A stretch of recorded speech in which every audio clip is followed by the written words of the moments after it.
bavele ithutyana enkundleni yamatyala eKarigga abarhanelwa abane nabatyholwa ngokubulala ngokungenalusini amantombazana aselula u-Ibanathi noSinothando kule nyanga iphelileyo ze babonwa betshiswe kumathafa akufuphi kule ndawo. Ilungu losapho lukaSinothando lithi amalungu osapho awaxolanga kukuhlehliswa kweli tyala kuba bafuna ukubona ubulungisa kwaye nengalo yomthetho idlale indima yayo ingathathanga xesha lide. Indivisa kabuhlungu kakhulu ngoba besiqonda uba sizova into ebalulekileyo uba ithini inkqubo namhlanje. Le nto mane postpone kaloku thina sivi kamandi. And then ke kube sifuna into ijustice idlala umthetho wawo all serious engemane imisa amatyala imane postpone okokoko ngoba lokhu kusuka kude abantwana bethu bezikolo basuke ezikolweni baphuma eli ngenxa into yoba bafuna ubona uba ithini into kaSino noiba ijustice yabo iyulwa ithini umthetho ngoba bancinci kakhulu abantwana noba mabasoleke kabuhlungu olo hlobo bagetyenge ngalo. Abahlali eKarigga baxhase iintsapho zamaxhoba ngokubakho ngaphandle kwale nkundla yamatyala bephuma kwimibutho eyahlukeneyo besithi ngamxhelomnye basaxhelekile ngesi sehlo. So sixhalekile singabazali siyicommunity yalapha sisithi noko le into kumele ifikelele esiphelweni. Asikwazi uqhubekeka ngale ndlela yokuphila uloyiko yoba abantwana bethu sibasesikolweni. Abantwana bethu xa bephumile ezindlini asiyazi into yoba bazawubuya okanye bazobuyana. Le nto ibonisa into yoba izindlu zethu zophukile.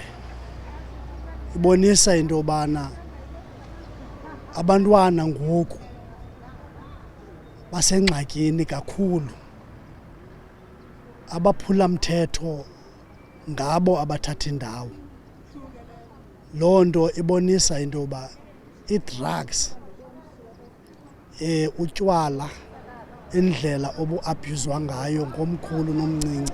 Inkokheli yasekuhlaleni uJoseph Thamsanqa Ngevu uthi kuyabothusa ukubona imbuso zabarhanelwa zingabonakalisi ukuzisola yaye bebekulindele ukuhlehliswa kwetyala ekwathi oku kubanika ithemba lokuba uphando olunzulu luyaqhuba.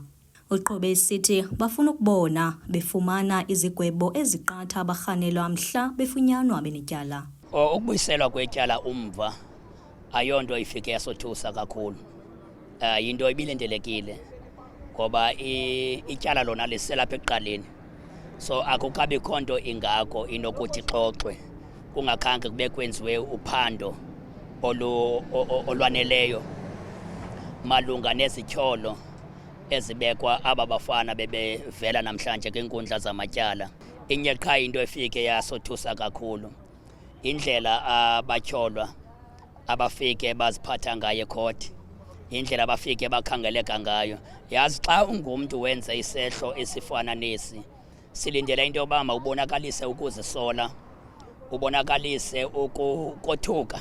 Ukuba sizawuthetha ngesigwebo esizokuthi sibe nendawo esanelisayo kwalapha ekuhlaleni, silindele into yokuba ngaba at least umfana ngamnye angafumani less than 2 life sentences for isigwebo sokudlwengula nesigwebo sokubulala. Isithethi samapolisa uSandra Janse van Rensburg sithi elityala lihlehliselwe umhla wokuqala kweyomsintsi kwakule nkundla yamatyala yaseKarigga. The suspects involved in the double murder in KwaNobuhle appeared in court and the case was remanded to the 1st of September 2025 at Karigga Magistrate Court. All the suspects will remain in custody. Abahlali bale dolophu bavakalise ukuba abazukuyeka ukuxhasa iintsapho zamaxhoba de kube kanti elityala lifikelela esiphelweni. Kwindaba ze-MPK TV, ndinguJessica Bobo, ndiseKarigga.